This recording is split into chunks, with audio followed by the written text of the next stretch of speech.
Salut les aventurières, je fais un petit live rapide pour commencer à répondre à vos questions sur la légitimité. Donc il y avait plusieurs questions qui rejoignaient là-dessus. Notamment, je vais faire un pont avec comment je fais pour trouver mes premiers clients, comment je fais pour me sentir légitime dans ce que je fais et comment je fais pour développer une offre, même quand j'ai pas toutes les compétences là tout de suite maintenant pour la proposer. Coucou Sarah et Tiffany. L'idée de ce live rapide, c'est de vous donner des clés de compréhension sur la légitimité parce qu'il y a un gros malentendu sur la légitimité qui fait que tout le monde tourne en boucle sur ce sujet et se prend la tête de ouf au lieu d'avancer.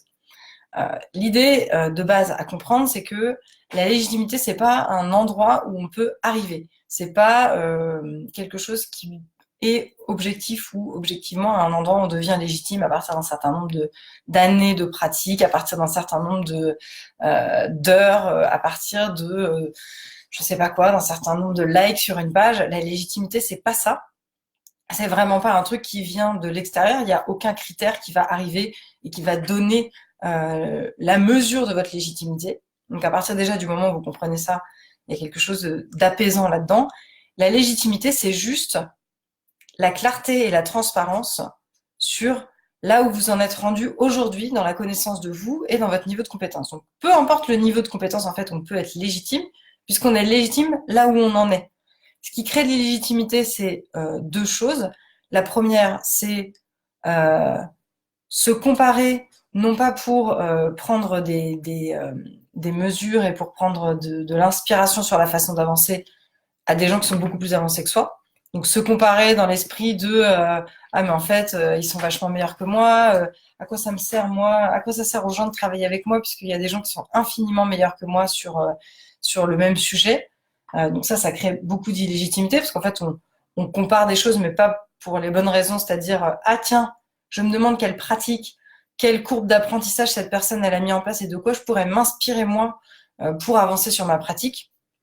On compare des choses qui ne sont pas comparables. Ensuite, c'est complètement ignorer l'existence de votre signature émotionnelle, c'est-à-dire qu'une fois que vous êtes rebranché vraiment sur vous et que vous êtes branché sur cette source d'énergie, sur l'alchimie vraiment désir-plaisir, donc je crée dans la matière ce que j'ai envie de créer, les choses sont incomparables. La signature émotionnelle, ce que vous dégagez, va être tellement différente de ce qui se fait par ailleurs que vous vous vendez plus de la même façon, vous ne communiquez plus de la même façon. Simplement, ce que vous dégagez n'attire pas les mêmes personnes. Donc, dans la légitimité, deux choses. La clarté sur là où j'en suis et la clarté sur le chemin que j'ai parcouru. Ça aussi, c'est un travail à faire, c'est-à-dire que c'est facile d'ignorer ou de minimiser le chemin qu'on a parcouru et de se dire ouais d'accord, mais comme moi je l'ai fait, c'était facile. Et peut-être effectivement que vous étiez dans une zone de grande facilité pour vous. Peut-être que vous avez manqué d'exigence ou qu'en tout cas le niveau d'exigence que vous avez aujourd'hui correspond pas à ce que vous avez pu faire dans le passé. C'est ok, n'empêche que le parcours que vous avez fait, là où vous en êtes, les réalisations que vous avez eues, ça, c'est votre source de légitimité, y compris dans votre histoire, les moments difficiles où vous avez fait preuve de niaque, de volonté, vous avez fait preuve de courage, ou je ne sais pas quelle qualité vous êtes allé chercher pour dépasser des blocages, notamment des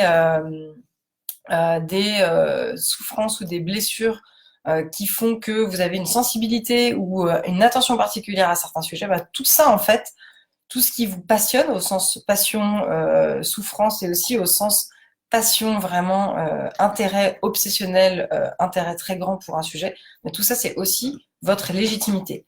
Ce qui crée de l'illégitimité, encore une fois, c'est se comparer ou se mentir. Euh, je pense à quelqu'un qui est extrêmement une coach que j'admire beaucoup. Elle est très très au clair sur là où elle est très bonne et elle a atteint un niveau d'excellence très élevé. C'est vraiment une forme d'art, quoi. Ce qu'elle fait, c'est de l'orfèvrerie. On a l'impression qu'il se passe rien. En fait, il y a énormément de choses qui bougent. Elle est très au clair là-dessus et très au clair sur ce qu'elle fait pas. Et donc, c'est pour ses clients et ses clients potentiels hyper plaisant de travailler avec elle parce que ils peuvent lui amener n'importe quelle problématique. Ils savent qu'elle va être complètement honnête si c'est pas son sujet, qu'elle va dire, écoute ça, moi, c'est vraiment pas un truc sur lequel j'excelle. Je te conseille plutôt d'aller chercher par là-bas. Ou d'être honnête sur, bah voilà, moi c'est la première fois que je fais ça, j'y crois énormément, je suis formée ou j'ai déjà fait ça dans d'autres cadres, mais jamais dans ce cadre professionnel-là. Mais j'amène cette vision de mon travail, ce niveau d'exigence. Est-ce que c'est OK pour vous de travailler avec moi dans ces circonstances-là? Pareil dans vos communications. À quoi ça sert d'être une entrepreneur débutante et d'essayer de communiquer comme si on était hyper experte, rendue je sais pas où dans son business, alors que tout le monde voit, ça respire le manque de sincérité et ça respire la trouille. Ah, je dis ça, mais en fait, putain, j'y crois pas vraiment. Mais non, communiquez là où vous en êtes, là où j'en suis, mon histoire, ce qui me rend légitime, ce qui me donne envie d'être là, et c'est tout. Et après, c'est votre niveau d'énergie et vraiment votre signature émotionnelle, à quel point vous allez l'incarner, qui vont faire une grosse différence. Mais le truc le plus important et que je peux répéter des milliards de fois tellement c'est important, la légitimité n'est pas un point d'arrivée. Personne n'est légitime à un moment. Parce qu'on peut toujours s'améliorer, parce qu'il y a toujours des défis à relever, parce que l'entrepreneuriat, c'est pas une histoire comme ça, toute tranquille. Il y a des entreprises géniales qui ont des moments de grande crise. Est-ce que brusquement, les gens qui les montent sont plus du tout légitimes en tant qu'entrepreneurs quand ils sont dans le creux de la vague? Non, pas du tout. Au contraire, tout ça participe à leur légitimité, à condition de se l'approprier et d'être vraiment transparent et très au clair avec soi-même là-dessus. Donc, se comparer quand c'est pas pour trouver de l'inspiration sur sa courbe d'entrepreneur, ça sert à rien. Et prétendre qu'on est ailleurs que là où on en est, c'est une source de tension interne et du coup de perte d'énergie parce que ça prend une énergie folle d'essayer de cacher là où on en est vraiment. Ça prend une énergie folle d'essayer de prétendre autre chose vis-à-vis des clients. Ça n'amène pas de légitimité, ça n'amène pas une relation de confiance. Donc la première question à se poser pour être légitime, c'est où est-ce que j'en suis? Qu'est-ce que j'ai vraiment accompli? Où est-ce que je sais que là, quand j'agis, j'ai vraiment un impact? Et d'où est-ce que je viens? C'est quoi mon parcours? Qu'est-ce qui me rend irréfutable? Mon histoire, c'est quelque chose d'irréfutable. Qu'est-ce qui me rend irréfutable sur là où j'en suis? Et c'est des questions à se poser régulièrement et à avancer pour continuer à créer, en fait. Donc la question, comment je fais pour créer des offres quand j'ai pas toutes les compétences? Bah comme ça, en transparence, en fait. Il y a toujours des zones où il y a de la clarté et des zones où on est en train de progresser. C'est OK.